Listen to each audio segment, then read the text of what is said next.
Today I wanted to go over and talk about one deck for each class for the upcoming expansion. Okay, so first off we have this Death Rattle Starship Demon Hunter.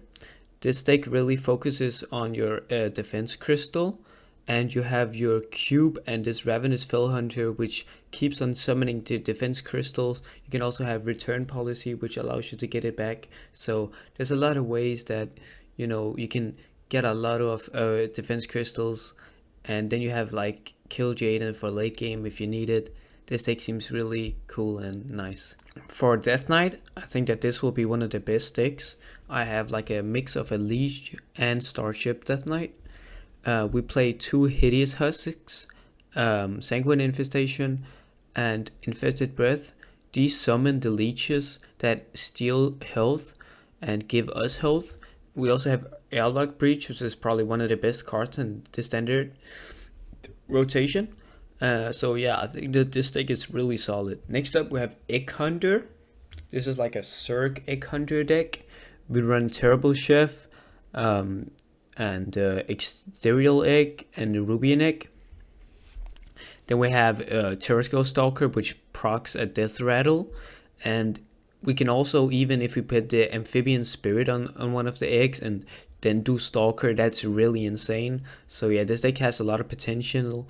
We also still have Nail, and yeah, this deck really looks fun and it's different than other Hunter decks, so I like that. Next up we have Tree Android. This is really simple. We play Hamul, then we play a bunch of nature spells. We have Milorn for late game. That's really it for that deck. I picked this Control Priest deck. I'm not sure if Imbu might be better, but I really like this list as Tyrande is pretty insane card, I think, and Moonwill. Maybe you should cut Aviana for one Moonwill as well. That is something that you probably should consider at least. But yeah, I think that this deck looks solid. Next up we have Mage. I picked this late game Imbue Mage.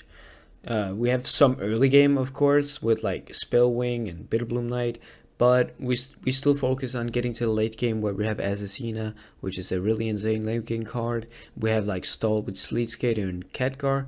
This deck should be kind of good, but it might be a little slow. We'll have to see. Next up, I have this Dragon Imbue Paladin. We have the obvious dragons early game. Then we have a little bit of imbuing, and then we have Renewing Flames with Ursol, which is a really powerful late game option, and we still play the Milorn and Ceaseless. So yeah, this deck should be like a really good like mid-range type of deck, and if you like those decks, then you should try this deck out. For Rogue, I have this Combo Rogue.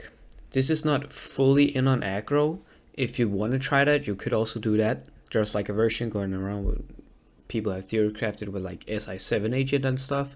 You could also try that, but I kind of like this version as you have some early game tempo with like Web of Deception, Proxy Fraud, and then late game you can do like Scoundrel into Ashumane, and I actually think that some version of Rogue is going to be really good. I'm not sure if it's going to be this or Protoss Rogue, but I think that Rogue is going to be like one of the best decks. For Shaman, I picked this Nebula Shaman list that I've seen.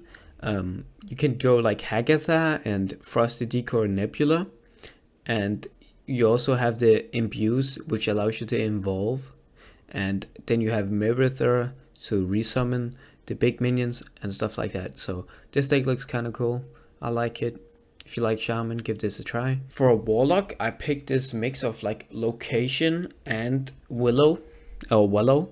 This deck is really solid. I mean, we have a little bit of early game. We want to get down our locations, right, to start this kind of the Seaside Giant, and we still have the Dark Gifts, which allow us to buff up the Wallow.